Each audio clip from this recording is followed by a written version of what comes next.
యోహాను సువార్త 8:44లో మీరు మీ తండ్రి యొక్క అపవాది, నేను నా కొడుకు, నేను ఆయన కొడుకు, నేను యేసు ప్రభు గొప్పగా చెప్పండి, నేను మీలాంటి స్వభావం కలిగిన వాడిని కాను.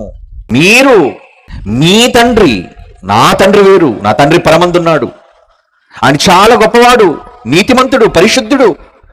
కానీ ఆయన గర్భాన పుట్టిన పిల్లలు ఏంటండి, జ్ఞానము లోపించి అనీతిమంతులుగా, అపరిశుద్ధులుగా, దుస్తులు, దుర్మార్గులుగా ఈ సమాజం విపరీతవాదంతో మారిపోతుంది. అది బాధపడుతూ చెబుతున్నాడు, మీరు మీ తండ్రి అపవాది సంబంధులు, మీ తండ్రి దురాశలను నెరవేర్చగోరుచున్నారు. ఏమండి, పుట్టిన తండ్రి ఆశయాలు, పరలోకమందున దేవుని ఆశయాలు నెరవేర్చడానికి బదులుగా ఎవరి ఆశయాలు చేస్తుందట ఈ మానవ సమాజం? అపవాది యొక్క ఆశయాలు. వాడేం పెట్టేశాడు? వాడి ఆశయాలు ఏంటి? ఒకరినొకరు చంపుకోవటం, ఏమండి, ఒకరినొకరు దూషించుకోవటం, ఒకరినొకరు దోచుకోవటం. ఇదే కదా సమాజంలో కనబడుతున్నది. ఏంటి? చెడు. ప్రతి చెడు వెనుక వాడే ఉన్నాడు.